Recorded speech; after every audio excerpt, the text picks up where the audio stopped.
longe um dia chegou um homem que aprendeu a falar as palavras de uma terra.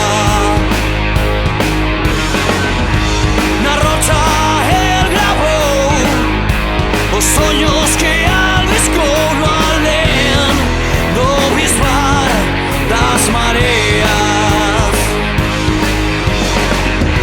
Escoita as palavras que chegam do mar, falam de sonhos que não volverán. Escoita essa voz que o vento trairá, fala do homem que estivo a escoitar o bisbar das mareas. A língua deste mar.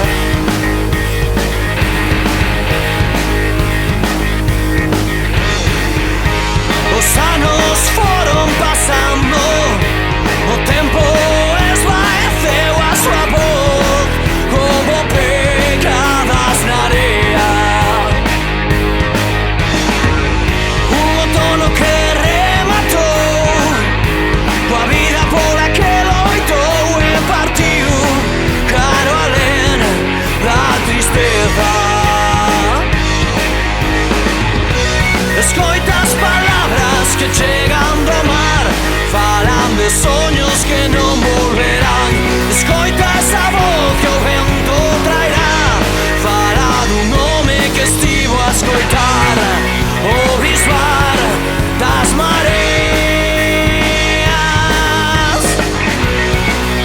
A língua deste mar.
Longe um dia chegou um homem que aprendeu a falar as palavras de uma terra.